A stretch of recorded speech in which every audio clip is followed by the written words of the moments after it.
नमस्कार, मैं डॉक्टर रजनीश कुमार आप सभी का एक बार फिर से हार्दिक स्वागत करता हूं।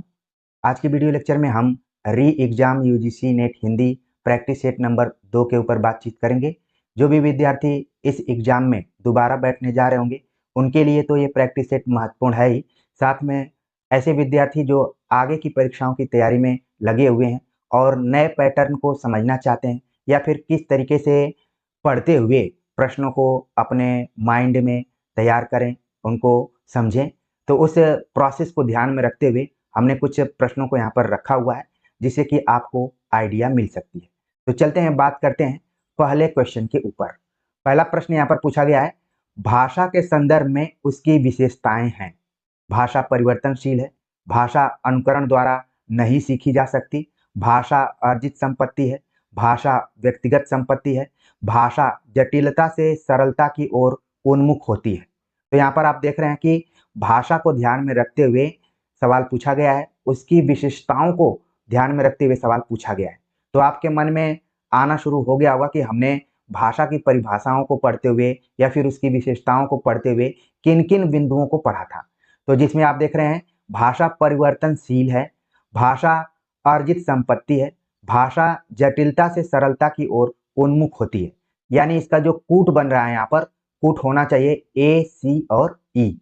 ठीक है, क्योंकि मैं क्वेश्चन यहाँ पर पढ़ रहा हूँ, आप भी साथ साथ अपने मन में जरूर इन प्रश्नों को पढ़िए और विकल्पों पर पैनी नजर रखिए, जिससे कि आप सही उत्तर तक पहुंचे। और मन में ये बनाकर रखिए कि आप उसी एग्जाम हॉल में बैठे हुए हैं जहां पर आपको ऑनलाइन मोड के थ्रू उत्तर देना है। तो भाषा के संदर्भ में हमने जो प्रश्न पूछा था, उसकी विशेषताओं पर आधारित प्रश्न था। सही जवाब हो गया ऑप्शन, यहाँ पर तीसरा ऑप्शन सही हो रहा है, ए, सी और ई। यहाँ पर बताया गया कि भाषा अनुकरण द्वारा नहीं सीखी जा सकती है। ये ऑप्शन एकदम से गलत है, क्योंकि हम किसी भी भाषा को सीखते हैं तो उसमें अनुकरण का बहुत बड़ा रोल होता है। यहाँ पर बताया गया कि भाषा व्यक्तिगत संपत्ति है, जबकि भाषा क्या है, सामाजिक संपत्ति है। यानी कि हम जिस समाज में जन्म लेते हैं, वहीं से भाषा को धीरे धीरे सीखने लगते हैं और उस भाषा में पारंगत हो जाते हैं। जैसे हम अपने देश में देखें तो अंग्रेजी भाषा को सीखने के लिए हमें काफी मेहनत करना पड़ता है, लेकिन हिंदी, क्योंकि हम हिंदी समाज में पैदा होते हैं, तो हिंदी भाषा को हम आराम से सीख लेते हैं और ग्रहण कर लेते हैं। तो भाषा व्यक्तिगत संपत्ति नहीं होती है, बल्कि यहाँ पर सामाजिक संपत्ति होती है। तो इस तरीके से आप देख रहे हैं कि बी और डी ऑप्शन क्या हो गए, यहाँ पर गलत हो गए, यानी कि कूट बन गया ए, सी, ई। इसी तरीके से परीक्षाओं में भी आपको उत्तर देने हैं। अगला प्रश्न है कि अपभ्रंश का सबसे प्राचीन उदाहरण किस ग्रंथ में मिलता है। अपभ्रंश का सबसे प्राचीन उदाहरण पूछा गया है। ऑप्शन दिया गया अष्टाध्यायी, नाट्यशास्त्र, महाभाष्य, काव्यानुशासन। तो आपका दिमाग जरूर दौड़ना शुरू कर दिया होगा कि हमने किन किन किताबों में अपभ्रंश के बारे में पढ़ा था और कहाँ पढ़ा था कि सबसे प्राचीन उदाहरण फला ग्रंथ में मिलता है। सही जवाब है इसका ऑप्शन दूसरा, नाट्यशास्त्र, जो कि आचार्य भरत मुनि की रचना है, जिसमें कि उन्होंने रस इत्यादि के बारे में चर्चा की है और काव्य के लक्षण से लेकर जो भी चीजें हैं। भले इसका नाम नाट्य से शुरू हो रहा है, लेकिन एक तरीके से इसको आप काव्य शास्त्र के तौर पर देख सकते हैं, काव्य शास्त्रीय ग्रंथ है ये। तो अपभ्रंश का सबसे प्राचीन उदाहरण आपको ध्यान में रखना है, वो कहाँ पर मिलता है, नाट्य शास्त्र में, जिसमें कि आचार्य भरत मुनि ने अपभ्रंश का अर्थ बताया था वृभ्रष्ट। आगे के एग्जाम के दृष्टिकोण से जरूर आप ध्यान में रखिए कि भरत मुनि ने क्या कहा था अपभ्रंश के अर्थ को लेकर। वैसे अलग अलग जगहों पर आप पढ़ेंगे अपभ्रंश का, कहीं पर अर्थ है कि बिगड़ा हुआ रूप या फिर किसी भी शब्द के अर्थ में गिरावट आए तो उसको अपभ्रंश कहते हैं। यहाँ पर विभ्रष्ट शब्द का प्रयोग किया है आचार्य भरत मुनि ने। एक बहुत ही फेमस किताब है डॉक्टर नामवर सिंह की, आप लोगों को मैं होमवर्क दूंगा, जिसमें कि उन्होंने हिंदी के विकास में अपभ्रंश का क्या योगदान रहा है उस पर उन्होंने पुस्तक लिखी हुई है। आप इसका एग्जैक्ट नाम अगर कमेंट करेंगे तो ये माना जाएगा कि आप चीजों को गंभीरता से लेते हैं। देखिए, इस प्रश्न के माध्यम से आपके मन मस्तिष्क में ये जरूर बैठ गया होगा कि सबसे प्राचीन उदाहरण अपभ्रंश का नाट्य शास्त्र में मिलता है। अगला प्रश्न है, जॉर्ज ग्रियर्सन द्वारा काल विभाजन में नामकरण है। यानी कि जॉर्ज ग्रियर्सन की चर्चा की गई है। ये प्रश्न साहित्य इतिहास लेखन की परंपरा से जुड़ा हुआ है। तो हमें बताना है कि जॉर्ज ग्रियर्सन जिन्होंने कि सबसे पहले काल विभाजन करने का प्रयास किया था। यह भी सवाल कई बार परीक्षाओं में पूछा जाता है। खास तौर से आप देखेंगे जो प्रवक्ता संबंधी परीक्षाएं होती हैं उनके लिए सवाल रामबाण की तरह है कि सर्वप्रथम काल विभाजन का प्रयास किसने किया था। तो इस प्रश्न के बहाने आप देख रहे हैं कि जॉर्ज ग्रियर्सन का उल्लेख किया गया है। अब यहाँ पर सवाल पूछा गया दूसरे तरीके से कि नामकरण उन्होंने किया है। जैसा कि आप जानते हैं कि 11 अध्यायों में नामकरण उन्होंने किया हुआ है, यानी कि जो भी जॉर्ज ग्रियर्सन की पुस्तक रही है the modern vernacular literature of Hindustan, उसमें उन्होंने 11 अध्यायों में अलग अलग नाम दिया है। उन्हीं नामों को हमने यहाँ पर लिया हुआ है। चारण काल, जायसी की प्रेम कविता, केशवदास के परवर्ती कवि, महारानी विक्टोरिया के शासन का हिंदुस्तान। अब इसमें से हमें सही उत्तर का चयन करना है। अलग अलग कूट दिए गए हैं, तो आपका भी दिमाग दौड़ना शुरू कर दिया होगा कि चारण काल नाम दिया था जॉर्ज ग्रियर्सन ने, यह बात बिल्कुल सही है। जायसी की प्रेम कविता नाम से उन्होंने एक चैप्टर लिखा हुआ है, यह भी ऑप्शन सही है। इसके बाद है महारानी विक्टोरिया के शासन का हिंदुस्तान, यानी जो कूट बन रहा है ए, बी और ई, यानी कि इसका जो सही जवाब हो गया ऑप्शन पहला हो गया ए, बी, ई। इसी तरीके से वर्तमान में सवाल पूछे जा रहे हैं परीक्षाओं में। आप किसी भी परीक्षा में जाएंगे, खासतौर से यूजीसी नेट के तो पैटर्न को हमने अपनाया ही है। आप बीपीएससी ट्री इत्यादि की तैयारी कर रहे होंगे या फिर प्रवक्ता संबंधी परीक्षाओं की तैयारी कर रहे होंगे, तो अब धीरे धीरे इसी तरीके के सवाल पूछे जाने की संभावना है। अब देखिए सी और डी ऑप्शन क्यों नहीं सही है, क्योंकि यहाँ पर उन्होंने तुलसीदास का जिक्र किया हुआ है। ठीक है, हमने जानबूझकर इस विकल्प में थोड़ा सा छेड़छाड़ किया। तुलसीदास और तुलसीदास के परवर्ती कवियों का उल्लेख उन्होंने किया हुआ है, यानी कौन, जॉर्ज ग्रियर्सन। आगे बात करते हैं, अगला जो प्रश्न है, पृथ्वीराज रासो के संदर्भ में आचार्य रामचंद्र शुक्ल के कथन है। बिना आचार्य रामचंद्र शुक्ल के कोई भी परीक्षा को कंप्लीट नहीं माना जा सकता है। तो यहाँ पर देखिए एक सवाल पूछ लिया गया रामचंद्र शुक्ल से, वो भी हिंदी के मशहूर महाकाव्य से। पृथ्वीराज रासो के संदर्भ में आचार्य शुक्ल का क्या कथन है। पृथ्वीराज रासो हिंदी का प्रथम महाकाव्य है। पृथ्वीराज रासो 2500 पृष्ठ का बहुत बड़ा ग्रंथ है। यह पूरा ग्रंथ वास्तव में जाली है। इसे पृथ्वीराज चौहान ने पूरा किया था। भाषा की कसौटी पर सर्वश्रेष्ठ है। तो कौन सा ऐसा कूट है जो कि सही उत्तर है। अलग अलग कूट दिए गए हैं। मुझे पूरी उम्मीद है कि आप लोग कूट को तुरंत अपने दिमाग से कोरिलेट करना शुरू कर दिए होंगे कि आखिरकार कौन बन रहा है। तो आप देख रहे हैं कि हिंदी साहित्य का इतिहास ग्रंथ पढ़ते हुए हमने बताया था और आप लोगों ने भी पढ़ा होगा कि हिंदी का प्रथम महाकाव्य उन्होंने माना और 2500 पृष्ठ का बताया गया है। यह भी एक तरीके से चौंकाने वाली ही बात है। ठीक है, 2500 पृष्ठ का बड़ा ग्रंथ है, यह भी बात रामचंद्र शुक्ल ने कही। और इन सब के बावजूद उन्होंने एक वाक्य अपने इतिहास ग्रंथ में प्रयोग किया है कि यह पूरा ग्रंथ वास्तव में जाली है। यानी पृथ्वीराज रासो को लेकर 3 कैटेगरी पाई जाती है कि प्रामाणिक है, अर्ध प्रामाणिक है या फिर अप्रामाणिक है। तो यहाँ पर रामचंद्र शुक्ल अप्रामाणिक की श्रेणी में इसको मानते हैं। उन्होंने कहा कि जाली ग्रंथ है, यानी कि जो कूट बन रहा है ए, बी और सी ऑप्शन यहाँ पर बन रहा है। सही जवाब हो गया ऑप्शन पहला। यहाँ पर बताया गया कि इसे पृथ्वीराज चौहान ने पूरा किया था, जबकि आप जानते हैं कि इसको चंद्रबरदाई ने अपने पुत्र जल्हड़ के हाथ में सौंपते हुए पृथ्वीराज चौहान के साथ युद्ध में गए और दोनों वहां पर शहीद हो गए। शुक्ल जी ने भाषा की कसौटी पर कहा है कि खरा नहीं उतरता है, निराशा हाथ लगती है। यानी उन्होंने एक शब्द प्रयोग किया है, बेठिकाने का शब्द प्रयोग किया है। आप लोगों के पास किताब होगी तो एक बार जरूर मैच कीजिएगा, क्योंकि मेरी कोशिश रहती है कि भले हम दूर दराज इलाकों से एक दूसरे से जुड़े हुए हैं, लेकिन हमारा जुड़ाव इस तरीके से हो कि मानो हम आपके बगल में ही बैठ के आपको बता रहे हैं, समझा रहे हैं। तो देखिए ये दोनों ऑप्शन क्यों गलत हो गए, उनके कारणों को हमने बता दिया है। तो सही जवाब हो गया ऑप्शन पहला ए, बी और सी। मैं वक्त लेकर आपको इन प्रश्नों के उत्तर बता रहा हूं ताकि आप फाइनल एग्जाम हॉल में अधिक से अधिक प्रश्नों के उत्तर सही करके आए, क्योंकि स्टोरी के रूप में आपको आपके दिमाग में बैठ जाएगा कि पृथ्वीराज रासो हिंदी का प्रथम महाकाव्य 2500 पृष्ठों में है। शुक्ल जी ने कहा कि वास्तव में जाली ग्रंथ है और कौन पूरा किया, और भाषा के दृष्टिकोण से क्या दृष्टिकोण रहा है आचार्य रामचंद्र शुक्ल का, ये सारी बातें आपको क्लियर हो गई होंगी। अगला प्रश्न है कि गुरनि बतायो राधा मोहन हूँ गायो सदा, सुखद सुहायो वृंदावन गाढ़े गहिरे किसकी पंक्तियां हैं? यानी कि पंक्तियों को देखने से ऐसा लग रहा है कि इसमें कृष्ण की आराधना की गई है, वृंदावन के एरिया को लिया गया है। तो किसका हो सकता है? ऑप्शन दिया गया है सूरदास, मीरा, रसखान, घनानंद। मैंने बहुत ही क्लोज ऑप्शन रखा हुआ है, थोड़ा सा भी आप दाएं बाएं होंगे तो आपके उत्तर गलत होने की पूरी संभावना है। यानी कि जब मैंने प्रश्न को समझाने में आप सभी को स्पेस दिया तो आप यहाँ पर दिमाग लगा रहे थे। आप ये नहीं कर रहे थे कि सर आप मेरा टाइम किल कर रहे हैं या फिर खा रहे हैं, अगला क्वेश्चन बताइए या फिर जल्दी से उत्तर बताइए, क्योंकि जल्दीबाजी में बहुत चीजें हैं, बहुत जगह पर जल्दी जल्दी चीजें बताई जाती हैं। लेकिन यहाँ पर समझिए, सही जवाब हो गया ऑप्शन चौथा, घनानंद का के द्वारा ये लिखी गई पंक्तियां हैं। गुरनि बतायो राधा मोहन हु गायो सदा, सुखद सुहायो वृंदावन गाढ़े गहिरे।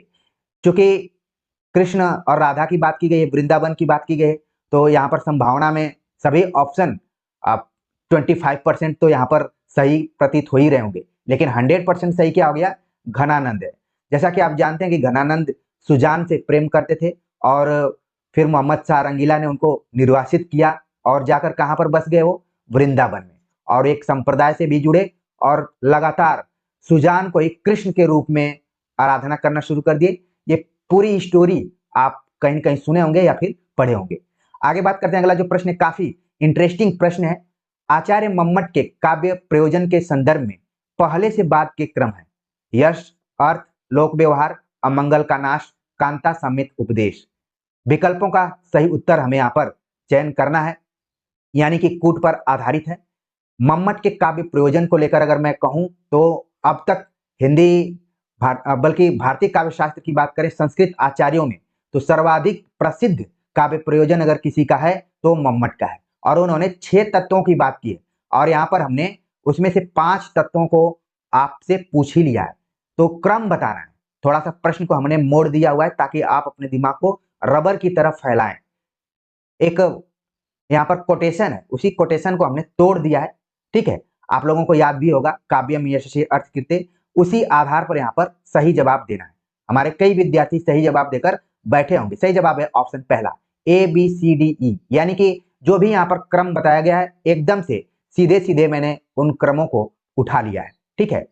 अब एक जो बच रहा है यहाँ पर, आप सभी कमेंट्स कर कर बताएंगे कि वो कौन सा काव्य प्रयोजन है जिसको कि मैं नहीं बताया हूं। हमारे कई गंभीर विद्यार्थी जरूर कमेंट करेंगे, कुछ विद्यार्थी अगले क्वेश्चन के इंतजार में होंगे। चलते हैं, बात करते हैं अगले प्रश्न के ऊपर। उससे भी खतरनाक प्रश्न पूछा गया, चिर जीवो जोरी जुरे क्यों न सने गंभीर, को घटिये वृषभानुजा वे हलधर के वीर, में कौन सी शब्द शक्ति। तो शब्द शक्ति पर आधारित यहाँ पर सवाल पूछ लिया गया। ऑप्शन दिया गया है अभिधा, लक्षणा, शाब्दी व्यंजना, आर्थी व्यंजना। तो आपने कहीं ना कहीं शब्द शक्तियों को पढ़ते हुए इस उदाहरण को जरूर देखा होगा, और ये ऐसा उदाहरण है कि कई बार यूपी, टीजीटी, पीजीटी, जीआईसी की परीक्षाओं में पूछा जा चुका है। सही जवाब हो गया ऑप्शन सी, शाब्दी व्यंजना। यानी कि 2 व्यंजनाओं की यहाँ पर बात की गई थी, आर्थी व्यंजना, शाब्दी व्यंजना। तो टक्कर तो इन्हीं में थी, लेकिन अब वो टक्कर खत्म हो गई। सही जवाब हो गया ऑप्शन सी, यानी शाब्दी व्यंजना आपको ध्यान में रखना है। एक चीज और है, इसमें अलंकार भी पूछा जाता है। आपका दिमाग जरूर दौड़ गया होगा कि इसमें कौन सा अलंकार है। आगे की परीक्षा के दृष्टिकोण से जरूर ध्यान में रखिए।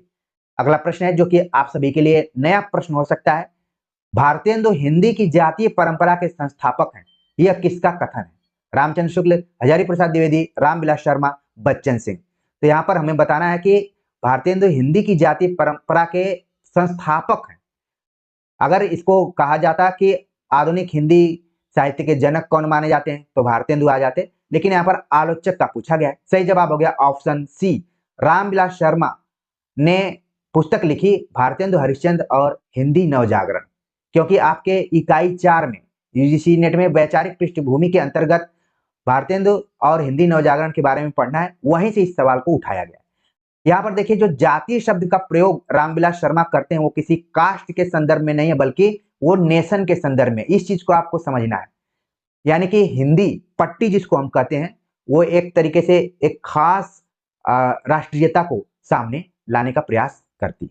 हिंदी पट्टी को ही रामविलास शर्मा ने हिंदी जाति शब्द का प्रयोग यहाँ पर किया हुआ है। यानी कि भारतेंदु हिंदी की जातीय परंपरा के संस्थापक माने जाते हैं। अगला प्रश्न है कि द्विवेदी जी का महत्व उनके लेखों में नहीं है, उनका महत्व विशेषकर इसी बात में है कि उन्होंने भाषा को परिमार्जित और सुंदर रूप देने का सफलतापूर्वक उद्योग किया। यह कथन किस आलोचक का है? द्विवेदी जी यहाँ पर लिखा गया है, तो आपके मन में जरूर आना चाहिए कि किस द्विवेदी जी की बात की जा रही है।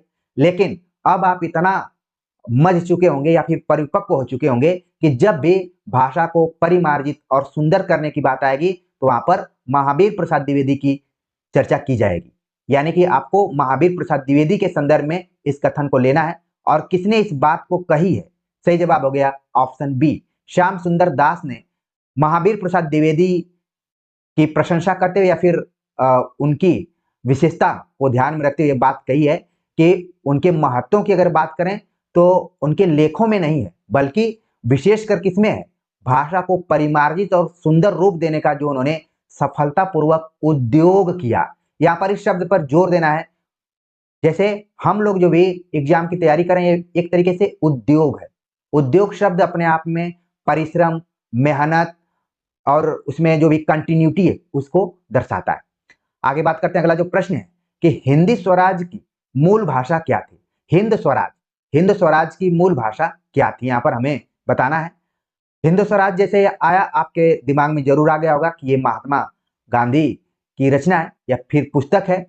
इसकी मूल भाषा क्या रही? ऑप्शन दिया गया हिंदी, अंग्रेजी, गुजराती, मराठी। सही जवाब हो गया option C, Gujarati.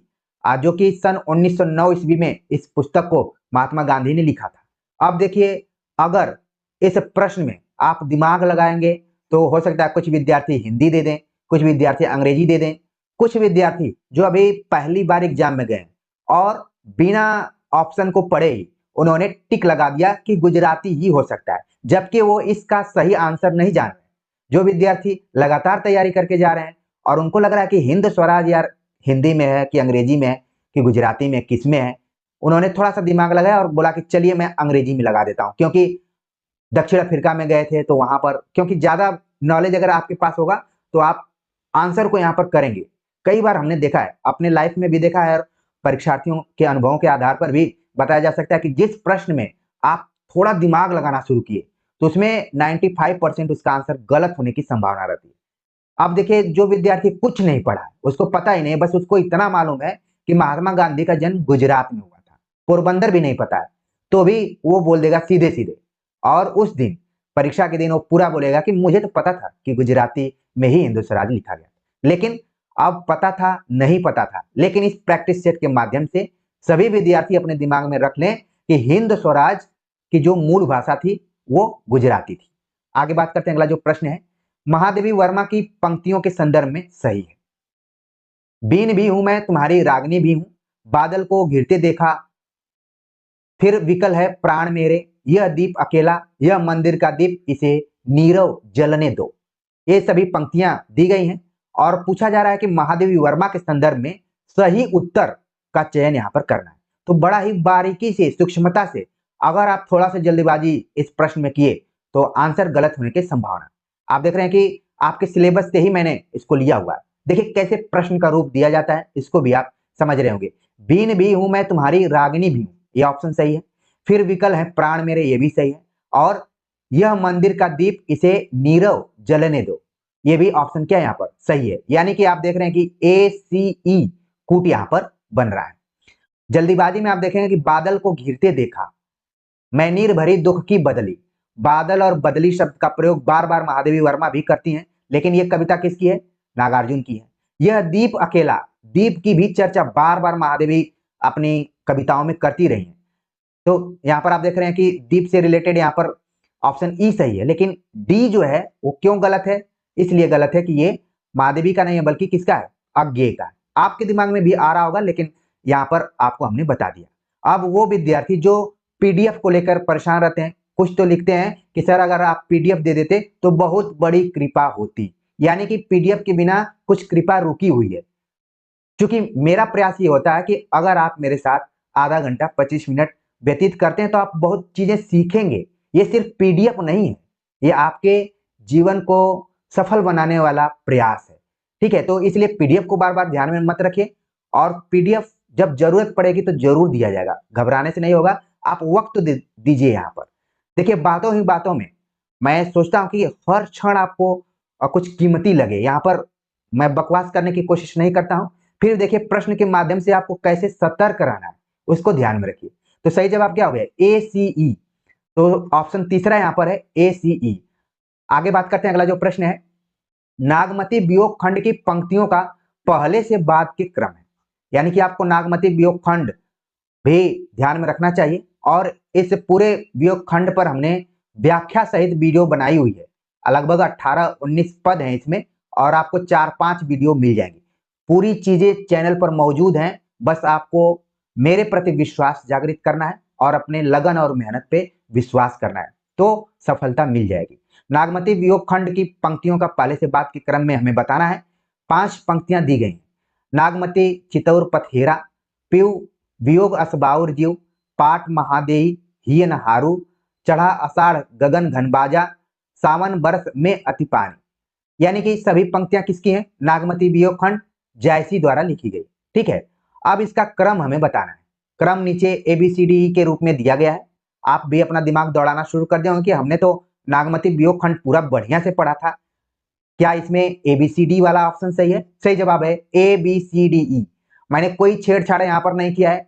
Simple ball, कई बार क्रिकेट में आप देख रहे हैं लोग फुल टॉस पर भी आउट हो जाते हैं।